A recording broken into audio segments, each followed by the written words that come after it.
إن الحمد لله نحمده ونستعينه ونستغفره ونعوذ بالله من شرور أنفسنا ومن سيئات أعمالنا من يهده الله فلا مضل له ومن يضلل فلا هادي له. أشهد أن لا إله إلا الله وحده لا شريك له وأشهد أن محمدا عبده ورسوله. اللهم صل على محمد وعلى آل محمد كما صليت على إبراهيم وعلى آل إبراهيم إنك حميد مجيد. اللهم بارك على محمد وعلى آل محمد كما باركت على إبراهيم وعلى آل إبراهيم إنك حميد مجيد. أما بعد فيا أيها الناس ألا إن خير الحديث كتاب الله وخير الهدي هدي محمد صلى الله عليه وسلم وشر الأمور محدثاتها وكل محدثة بدعة وكل بدعة ضلالة. أعوذ بالله السميع العليم من الشيطان الرجيم من همزه ونفخه ونفثه. بسم الله الرحمن الرحيم. يرفع الله الذين آمنوا منكم والذین اوتوا العلم درجات. انتہائی قابل احترام سامعین و سامعات، ہر قسم کی حمد و ثنا، تعریف و تمجید، کبریائی، بڑائی، رفعت و عظمت اللہ رب العزت کے لیے جو پوری کائنات کا خالق و مالک ہے. بے شمار لا تعداد بے حد و حساب درود و سلام پیغمبر آخر الزماں، محسن انسانیت، محسن کائنات جناب محمد الرسول اللہ صلی اللہ علیہ وسلم کی ذات اقدس پر. اللہ رب العزت نے اس دنیا کو پیدا فرمایا، انسانوں کو اللہ رب العزت نے فہم و شعور دیا.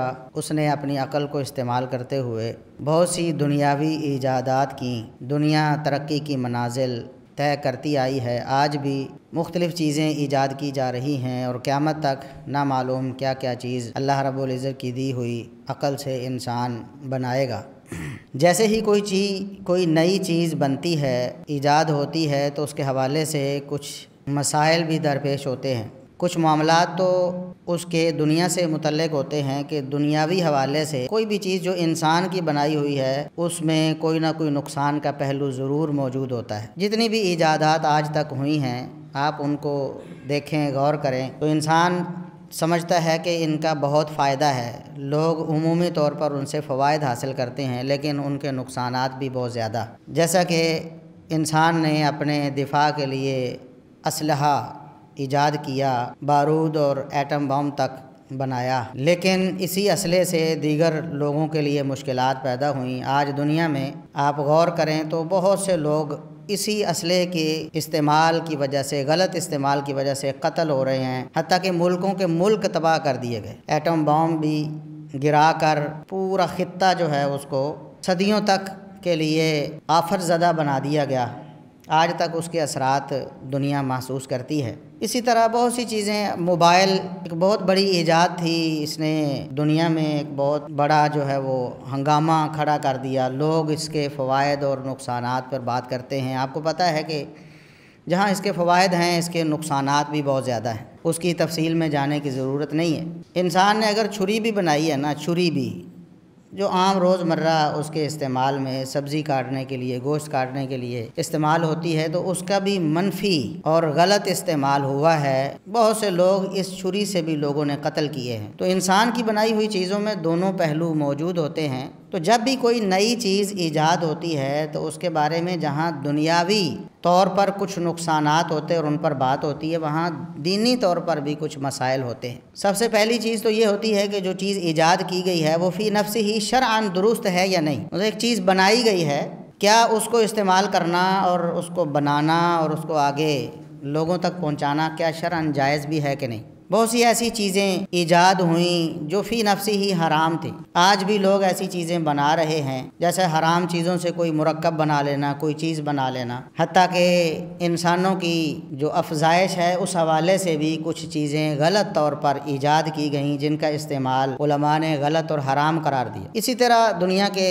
مختلف خطوں میں جو ایجادات ہوتی ہیں شرعی طور پر ان کے حوالے سے بات ہوتی ہے، اور کچھ چیزیں ایسی ہوتی ہیں جو شرعاً تو جائز ہوتی، فی نفسی ہی ان میں کوئی قباحت نہیں ہوتی، جیسے چھری ہے، بندوق ہے، رائفل ہے، اپنے دفاع کے لیے آپ نے اس کو استعمال کیا ہے تو بالکل درست ہے، شریعت اس پر کوئی قدغن نہیں لگاتی، لیکن ان کے غلط استعمال پر ضرور بات ہوگی کہ اس طرح اگر اسے استعمال کیا جائے تو یہ ناجائز اور حرام ہے۔ تو آج کے دور میں ایک بہت بڑی ایجاد تہلکہ خیز جس نے پوری دنیا کو یکسر بدلنا شروع کر دیا ہے وہ آرٹیفیشل انٹیلیجنس ہے، جس کو AI کہتے ہیں۔ اس کی ایجاد کے بعد اب وہ گھر گھر میں داخل ہو رہی ہے، بچہ بچہ اس سے واقف ہے اور اس کو روزمرہ زندگی میں استعمال کرتا ہے۔ اس کے جہاں دنیاوی طور پر بہت سے نقصانات ہیں، شرعاً بھی اس میں کئی قباحتیں ہیں۔ فی نفس ہی اس ایجاد میں کوئی مسئلہ نہیں، آرٹیفیشل انٹیلیجنس یعنی کمپیوٹر میں کچھ معلومات ڈال کے یا اس کو دے کے اس کو سکھا کے اسے اس قابل کرنا کہ وہ کچھ چیزوں کو سامنے رکھ کر کچھ نتائج نکالے، اس کو آرٹیفیشل انٹیلیجنس کہتے ہیں۔ تو پھر اس کی بنا پر بہت سے سافٹ ویئر بنے ہیں، بہت سی چیزیں، بہت سی کمپنیاں آج کام کر رہی ہیں، بہت سی پروڈکٹس ان سے بن رہی ہیں۔ فی نفس ہی آرٹیفیشل انٹیلیجنس اس میں کوئی پرابلم نہیں، لیکن اس کے استعمال میں بہت سارے طریقے ایسے ہیں کہ اگر اس طریقے سے انہیں استعمال کیا جائے تو وہ ناجائز اور حرام ہو جائے۔ دنیاوی طور پر بھی نقصانات اس کے لوگ بتا رہے ہیں کہ اس کے فلاں نقصانات، مثال کے طور پر اب میں شرعی طور پر ابھی بات نہیں کر رہا، ابھی دنیاوی طور پر بات کر رہا ہوں کہ جیسے جیسے آرٹیفیشل انٹیلیجنس یہ ترقی کر رہی ہے، انسان کا اپنا دماغ جو ہے وہ سکڑتا چلا جا رہا ہے، کیونکہ انسان اپنے دماغ سے تو اب کام ہی نہیں لیتا۔ اس کی مثال میں یوں دیا کرتا ہوں کہ جب ابھی موبائل عام نہیں ہوئے تھے، کچھ لوگوں کے پاس تھے، تو جتنے بھی رشتہ داروں کے پاس، جتنے بھی دوستوں کے پاس جو نمبر ہوتے تھے وہ ہمیں زبانی یاد ہوتے تھے، فلاں کا فلاں نمبر، فلاں کا فلاں نمبر، فلاں کا فلاں نمبر۔ لیکن جب موبائل لوگوں کے ہاتھوں میں آیا، زیادہ عام ہو گیا، موبائل کے اندر نمبر فیڈ ہونے لگے، تو ہم نے اپنے دماغ کا استعمال محدود کر دیا۔ بھی نمبر موبائل میں جو فیڈ ہو جاتا ہے تو ہمیں یاد کرنے کی کیا ضرورت ہے۔ اب نتیجہ یہاں تک پہنچا ہے کہ بسا اوقات ہمیں اپنے گھر کے اور قریبی عزیزوں کے بھی نمبر زبانی یاد نہیں ہوتے، کیونکہ ہمیں پتہ ہے کہ ہم نے موبائل کھولنا ہے اور اس میں سے ہم نے سرچ کرنا ہے اور سامنے آ جانا ہے اور ہمیں اس کو ڈائل کر لینا ہے، ہمیں یاد کرنے کی کیا ضرورت۔ ایسے ہی یہ صرف یہ تو ایک مثال ہے، ایسے ہی بہت ساری۔ اب مثال کے طور پر ہم بچپن میں تھے، ابھی بھی بچے ٹیبلز یاد کرتے ہیں نا، ٹیبلز، پہاڑے جن کو کہتے ہیں، پہاڑے وہ پڑھتے ہیں اور یاد کرتے ہیں، اور ایک ریاضی کا بہت بڑا ذخیرہ ان کے دل دماغ میں پیوست ہو جاتا ہے اور ساری زندگی کام دیتا ہے۔ لیکن ابھی جیسے جیسے ترقی ہو رہی ہے تو اس پر انحصار کم ہو رہا ہے، اب لوگوں کو یہ بھی یاد نہیں ہوا کریں گے، کیونکہ انہیں پتہ ہے کہ ہم نے کیلکولیٹر نکالنا ہے موبائل سے اور ضرب تقسیم کر لینی ہے، ہمیں پہاڑے یاد کرنے کی کیا ضرورت۔ تو یہ ایک دو مثالیں ہیں، ایسے کرتے کرتے ہمارا دماغ جو ہے محدود سے محدود ہوتا چلا جائے، کیونکہ ہم ان سے کام نہیں لیں گے۔ اور اللہ رب العزت کی جو نعمتیں ہیں، یہ خصوصاً ہمارے جو اعضاء ہیں، یہ اللہ رب العزت کی قدرت سے اس طرح ڈیزائن ہوئے ہیں کہ ان کو جتنا آپ استعمال کریں گے ان میں ترقی اور خوبی آئے گی، وسعت آئے گی۔ ایسا نہیں ہے کہ آپ نے ایک دو کتابیں یاد کر لی ہیں تو آپ کا دماغ بھر گیا ہے، اب مزید تو آپ یاد کریں گے تو پھر جگہ ہی کوئی نہیں، یا تو پرانا ڈیلیٹ کریں گے، اس کو رکھ لیں گے۔ یہ اللہ رب العزت کی بنائی ہوئی میموری ہے، انسانوں کی بنائی ہوئی نہیں۔ اگر آپ 10 کتابیں یاد کریں گے تو آپ کا جو دماغ ہے وہ 100 کتابوں جتنا زیادہ وسیع ہو جائے گا۔ اب 100 کتابیں یاد کریں گے، 1000 کتابوں جتنا زیادہ وسیع ہو جائے، جتنا آپ اس کے اندر ڈالتے چلے جائیں گے اللہ رب العزت اس میں وسعت اور اس میں ترقی دیتا چلا جائے گا۔ تو جتنا زیادہ استعمال کریں گے بڑا ہو جائے گا، مفید ہوگا، جتنا کم استعمال کریں گے سکڑ جائے گا۔ یہ ایک دنیاوی نقصان ہے۔ پہلے ہم جب ابھی موبائل پہ اتنی زیادہ ترقی نہیں ہوئی تھی، ہم جاتے تھے راستہ پوچھتے تھے ایک دو دفعہ کسی راستے سے، اس کو یاد رکھتے تھے کیونکہ ہم نے دوبارہ بھی گزرنا ہے، ہمیں پتہ ہو کہ راستہ کیسے کیسے جاتا ہے۔ خصوصاً جو گنجان آباد شہر ہوتے ہیں، وہاں شہروں کے اندر راستہ تلاش کرنا مشکل۔ اب جیسے جیسے گوگل میپ سے ہم نے رہنمائی لینا حاصل کی اور اس پر ہمارا انحصار بڑھا، تو اب یہ حالت ہوگی کہ ہم گوگل میپ کھول لیتے ہیں اور ہمیں کوئی پتہ نہیں کہ ہم کس راستے پہ جا رہے ہیں۔ بس اوقات ہمیں غلط راستے پہ بھی لے جاتا ہے، ہم پھنس بھی جاتے ہیں۔ لیکن اس کے استعمال سے جو فائدہ ہمیں حاصل ہوا تو ہوا ہی ہے کہ اکثر ہمیں نہیں پتہ ہوتا کہ یہ راستہ آگے سے بند ہے، رش ہے، تو گوگل میپ ہمیں بتاتا ہے کہ آگے رش ہے، آپ اس راستے پہ چلے جائیں، یہ راستہ شارٹ کٹ ہے، فائدہ ہے۔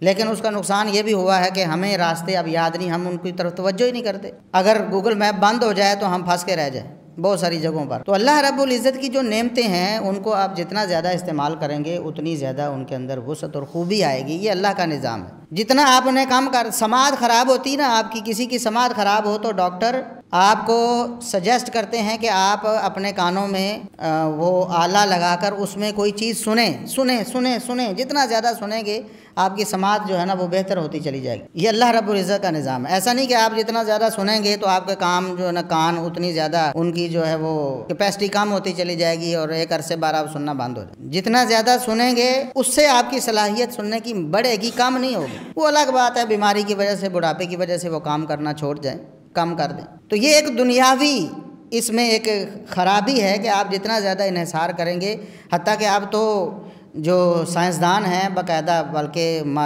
جو بچوں کے امراض کے ماہرین ہیں وہ روک رہے ہیں کہ بھئی بچوں کو اے آئی سے دور کر دو، ورنہ تمہارے بچے بڑے ہو کر بالکل بدھو رہ جائیں گے، ان کا دماغ سوکڑ جائے گا، یہ تو دماغ سے کام ہی نہیں لیں گے کبھی، کیونکہ انہیں پتہ ہے پکی پکائی ہمیں مل جانی۔ یہ تو ایک دنیاوی نقصان ہے۔ شرعاً بھی اس میں کئی پہلو ایسے ہیں، خصوصاً دینی معلومات اے آئی سے حاصل کرنا۔ پہلے کیا ہوتا تھا، کسی نے کوئی مسئلہ پوچھنا ہے کسی عالم سے رابطہ کرے گا، ظاہر علماء علم رکھتے ہیں دین کا، قرآن حدیث، اس کی روشنی میں وہ مسئلہ بتائیں گے۔ اب ترقی ہوتی جا رہی ہے، اب لوگ کہتے ہیں جی علماء سے پوچھنے کی کیا ضرورت ہے، ہم ذرا گوگل کر لیتے ہیں، گوگل سے سرچ کر لیتے ہیں، اور اس سے بھی آگے اب ہم اے آئی سے، چیٹ جی پی ٹی سے ہم پوچھ لیتے ہیں، اس سے مسئلہ حل کر لیتے ہیں۔ یاد رکھیں یہ بڑا انتہائی خطرناک رجحان، یہ آپ کو کسی بھی وقت گمراہی میں پھینک کے بلکہ جہنم کا ایندھن بنا سکتا ہے۔ کسی بھی وقت آپ گمراہ ہو سکتے ہیں، کسی بھی وقت۔ جیسے مثال کے طور پر آپ کہیں کہ جی مجھے یہ بیماری ہے تو میں اے آئی سے، دل کا خطرناک دورہ پڑا ہے اسے، اور وہ فوراً کہتا ہے تو میں اے آئی سے پوچھ کے علاج کر لیتا ہوں، مجھے ہاسپٹل میں جانے کی اور اسپیشلسٹ ڈاکٹر کو دکھانے کی کیا ضرورت، جب میرے گھر میں میرے پاس موبائل میں اے آئی ہے، اور ہو سکتا ہے کہ وہ کوئی ایسی چیز سجیسٹ کر دے جس سے آپ کا جو مریض ہے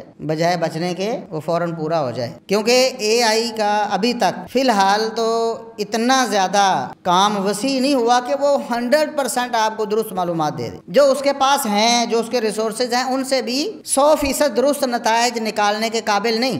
اگر بالفرض وہ 100% درست نتائج نکالنے کے قابل ہو بھی جائے، پھر بھی اس میں خطا کا امکان انسانوں کی نسبت بہت زیادہ ہے۔ انسانوں کی نسبت اس میں غلطی کا امکان بہت زیادہ ہے۔ عام بندے کو کیسے پتہ چلے گا کہ یہ غلط حوالہ دے رہے ہیں، غلط بات بتا رہی ہے آپ؟ میں نے خود تجربہ کیا، تجربے کے لیے اس سے پوچھا کہ فلاں آیت بتاؤ، فلاں حدیث بتاؤ، اور اس نے غلط بتا دی، اس نے غلط بتایا اے آئی نے۔ حتیٰ کہ قرآن کریم میں بھی غلطیاں کہ فلاں حرف سے شروع ہونے والی آیت بتاؤ، اور اس نے اپنی طرف سے بنا کے لفظ آگے پیچھے کر کے، اور اس نے کہا کہ یہ آیت، یہ حالت ہے ابھی اس کی۔ اسی طرح حدیث میں نے اس سے کہا کہ فلاں حدیث جو ہے مجھے اس کا حوالہ دو، اس نے کہا کہ ٹھیک ہے جی میں ابھی دیتا ہوں آپ کو حوالہ۔ اس نے حوالہ دیا تو میں نے کہا کہ فلاں کتاب کی آپ بات کر رہے ہیں، اس کی سند دو۔ اس نے سند بھی مجھے پیش کر دی، اندازہ کریں سند بھی پیش کر دی۔ اب مجھے پتہ چل گیا کہ یہ بالکل غلط ہے، یعنی ایسے ہی پکڑ کے کوئی بھی سند لگا کے مجھے کہہ رہا ہے کہ یہ اس کی سند ہے۔ آپ اندازہ کریں ایک عام آدمی کے ساتھ یہ کیسے دھوکہ کر سکتا ہے کہ نہیں کر سکتا، جس کو پتہ ہی نہیں دین کے بارے میں، جس کی مہارت ہی نہیں۔ ہمارا صبح و شام دن رات کا کام ہے، اور ایک دفعہ میں بھی حیران ہو گیا کہ واقعی وہ کہتا ہے کہ یہ روایت جو ہے سنن الکبریٰ للنسائی میں موجود ہے۔ میں نے کہا اچھا، میں نے کہا اس کی سند دو، اس نے سند بھی پیش کر دی، حالانکہ میں نے اس کو الفاظ دیے تھے کہ ان الفاظ کے ساتھ یہ حدیث مجھے دو، اس نے سند بھی پیش کر دی، اور سند دیکھا تو سند بھی صحیح ہے۔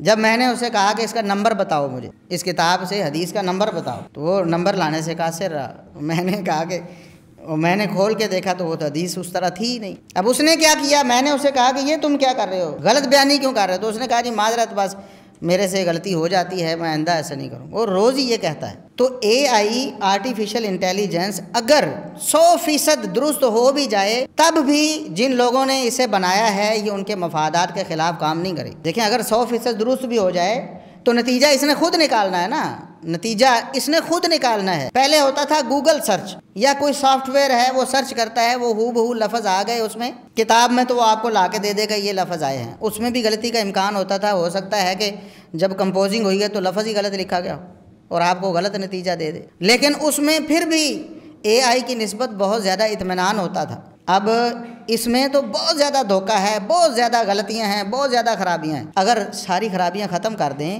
تب بھی جن لوگوں نے بنایا ہے وہ ایک کمانڈ دے کے اس کو سیٹ کر سکتے ہیں کہ آپ نے فلاں چیز میں یہ نتیجہ نکالنا ہے اور یہ اسی کے مطابق نتیجہ نکالے۔ یہ خالص کتاب و سنت کی نمائندگی کبھی نہیں کر سکتا یہ سافٹ ویئر۔ اس لیے خبردار، یہ جو نوجوان کہتے ہیں ہم اے آئی سے مسئلہ پوچھ لیتے ہیں، کسی بھی وقت آپ کو گمراہ کرے، آپ کو کیا پتا ہے؟ ہمیں تو پتا تھا، ہم نے دیکھ لیا، اس کو مزید پوچھا، مزید دیکھا اور غلطی پکڑ لی۔ آپ کو کیا پتا ہے کہ وہ صحیح کہہ رہا ہے غلط کہہ رہا ہے؟ نہ آپ کی اصل کتابوں تک رسائی اور نہ آپ کی ان غلطیوں کی نشاندہی کرنے کی اہلیت اور صلاحیت جو وہ کر رہا ہے۔ آپ کیسے اس پر اعتماد کر سکتے؟ اگر اعتماد کریں گے کسی وقت آپ ٹھوکر کھا سکتے ہیں۔ آپ نے تو دیکھا جی اس نے حوالہ دے دیا، اچھا جی بات ایسے، اب اس پر قائم ہو گئے، دوبارہ آپ کو موقع ہی نہیں ملا، آپ نے کسی سے سنا، کسی سے علماء سے تو آپ نے پوچھنا ہوتا تو پہلے نہ پوچھ لیتے، آپ نے تو اے آئی سے پوچھ کے خود ہی عالم بننا تھا نا، آپ نے پوچھ لیا، اس کے بعد آپ کو اسی پہ موت آ گئی۔ ہو سکتا ہے وہ کفریہ نظریہ ہو، وہ اللہ کے رسول صلی اللہ علیہ وسلم کی رسالت کے حوالے سے کوئی غلط تشریح تعبیر ہو سکتا ہے اللہ کی توحید کے حوالے سے کوئی غلطی ہو، اللہ کے اسماء و صفات کے بارے میں کوئی گمراہی ہو جس میں اس نے ڈال دیا آپ کو، ہو سکتا ہے کہ صحابہ کرام رضوان اللہ علیہم اجمعین کی مقدس ہستیوں کے بارے میں کوئی غلط شبہ ہو جس میں اس نے آپ کو ڈال دیا۔ آپ کیسے اس پر اعتماد کر سکتے ہیں ایک سافٹ ویئر پر؟ یہ اللہ رب العزت نے انسانوں کو جو عقل دی ہے اس کا مقابلہ نہیں کر سکتا کوئی بھی، یہ اللہ رب العزت کی دی ہوئی عقل سے انسانوں نے بنایا نا۔ اب اگر یہ کہے کہ میں انسان کی عقل کو چیلنج کرتا ہوں، کیسے ہو سکتا ہے؟ ممکن ہی نہیں۔ اللہ رب العزت نے قرآن کریم میں اور رسول اللہ صلی اللہ علیہ وسلم نے اپنی احادیث میں ہمیشہ مسلمانوں کو یہ رہنمائی دی ہے کہ آپ نے دین کی رہنمائی علماء سے حاصل کرنی، آپ نے علماء کے پاس جانا، فَاسْأَلُوا أَهْلَ الذِّكْرِ إِن كُنتُمْ لَا تَعْلَمُونَ۔ لوگوں اگر تمہیں کسی بات کا علم نہ ہو تو آپ نے علماء سے پوچھنا ہے، جن کے پاس وحی کا علم ہے، قرآن کا اور حدیث کا علم ہے، ان کے پاس جانا ہے۔ یہ قرآن نے کہا نا۔ اسی طرح قرآن نے کہا اہدنا الصراط المستقیم صراط الذین انعمت علیہم، اے اللہ ہمیں سیدھا راستہ دکھا۔ سیدھا راستہ کس کا ہے؟ ان لوگوں کا جن پر تیرا انعام ہوا، وہ صحابہ ہیں، تابعین ہیں، تبع تابعین، ائمہ دین، علماء ہیں، فقہاء ہیں، وہ علماء ہیں۔ اسی طرح رسول اللہ صلی اللہ علیہ وسلم نے ایک دفعہ ایک صحابی نے پوچھا اللہ کے رسول قیامت کب آئے گی؟ متی الساعہ، قیامت کب آئے گی؟ اللہ کے رسول صلی اللہ علیہ وسلم نے فرمایا اذا ضیعت الامانۃ فانتظر الساعہ، جب امانت ضائع کر دی جائے نا پھر قیامت کا انتظار کرنا، گویا قیامت آئی کہ آئی۔ بھی قیامت کا دن تو نہیں میں بتا سکتا، مجھے پتہ نہیں، ہاں نشانی ضرور بتا سکتا ہوں جو اللہ نے مجھے بتائی ہے کہ قیامت کے قریب امانت کو ضائع کر دیا جائے۔ جب امانت ضائع ہو جائے تو سمجھو پھر قیامت آنے ہی والی ہے بس۔ صحابی نے پوچھا اللہ کے رسول کیف اضاعتها، امانت ضائع ہونے سے کیا مراد ہے؟ بات کچھ ذرا ابھی الجھی ہوئی، سمجھ نہیں آئی، تھوڑی وضاحت فرمائیے، امانت ضائع ہونے سے کیا مراد ہے؟ تو رسول اللہ صلی اللہ علیہ وسلم نے فرمایا اذا وسد الامر الى غیر اہلہ فانتظر الساعہ، جب دین کا معاملہ نااہل لوگوں کے سپرد کر دیا جائے تو قیامت کا انتظار کرو، پھر سمجھو قیامت آئی۔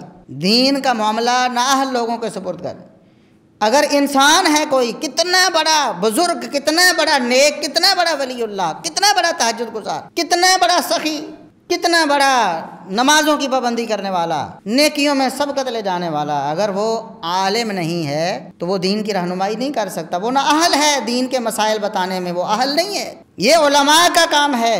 چیزا ہے کہ آپ کسی سافٹ ویئر پہ اعتماد کریں، آپ کہیں جی میں تو اے آئی سے پوچھ لیتا ہوں مجھے صحیح بتا دے، بڑا خطرناک معاملہ ہے۔ لوگ پہلے ہی بڑے فتنوں کا شکار تھے اور اب فتنے تیزی کے ساتھ دنیا میں آ رہے ہیں، جیسے جیسے قیامت قریب آ رہی ہے فتنے اور گمراہیاں بڑھ رہی ہیں، جتنے منہ اتنی باتیں۔ پہلے تو کچھ لوگ ایسے ہوتے تھے جو کچھ پڑھا کے گمراہی کی طرف چلے جاتے، کوئی حدیث کا انکاری بن گیا، کوئی معجزات کا انکاری ہو گیا، کوئی شرک میں چلا گیا، کوئی بدعت میں چلا گیا، ایسے ہوتا تھا۔ اب جو جدید دور آ رہا تھا اس میں کیا تھا، ہر بندہ ہی اس کے پاس وہ جناب اس نے مائک سامنے رکھا ہے اور لیکچر دینا شروع کر دیا، دین کے اس کو الف بے کا نہیں پتہ، عربی کی اس کو الف با بھی نہیں آتی۔ اور اب آگے آگے گمراہی کیا ہے جی، وہ اے آئی سافٹ ویئر، اے آئی سے ہم جی دین کی معلومات حاصل کر رہے ہیں، یقین جانیں بہت بڑی گمراہی میں پڑ جائیں گے، بہت بڑی گمراہی میں۔ میں نے آپ کو مثالیں دی ہیں کہ ہم تو پڑھے لکھے اس حوالے سے ہمیں پتہ ہے، ہمیں پتہ چل جاتا ہے کہ یہاں یہ غلط بیانی کر رہا ہے۔ آپ کو کیسے پتہ چلے گا؟ نوجوانوں کو کیسے پتہ چلے گا؟ اسکول کالج یونیورسٹی کے طالب علموں کو کیسے پتہ چلے گا؟ کون بتائے گا انہیں کہ یہ غلط کہہ رہا ہے بھائی؟ تو آپ کو چاہیے کہ آپ علماء سے رابطہ کریں، علماء سے اپنے دینی مسائل حل کروائیں، توحید کے بارے میں آپ نے پوچھنا ہے، آپ نے سنت کے بارے میں پوچھنا ہے، رسول اللہ صلی اللہ علیہ وسلم کی سیرت کے بارے میں پوچھنا ہے، آپ نے فقہی مسائل پوچھنے ہیں، آپ نے سود کے بارے میں معلومات حاصل کرنی ہے، آپ نے زکوٰۃ کے بارے میں پوچھنا ہے، آپ نے روزے کے بارے میں، حج کے بارے میں، نماز کے بارے میں پوچھنا ہے۔ آپ علماء سے سوال کریں، علماء آپ کی رہنمائی کر سکتے ہیں، اہل علم۔ قرآن نے بھی یہی کہا کہ اہل علم سے پوچھو، اہل علم سے پوچھو، اور قرآن نے کہا وَمَن يُشَاقِقِ الرَّسُولَ مِن بَعْدِ مَا تَبَيَّنَ لَهُ الْهُدَىٰ وَيَتَّبِعْ غَيْرَ سَبِيلِ الْمُؤْمِنِينَ نُوَلِّهِ مَا تَوَلَّىٰ وَنُصْلِهِ جَهَنَّمَ وَسَاءَتْ مَصِيرًا، کہ جو رسول اکرم صلی اللہ علیہ وسلم کی جان بوجھ کر نافرمانی کرے اور مومنوں کا راستہ چھوڑ کر کسی اور راستے پہ چلنے لگے۔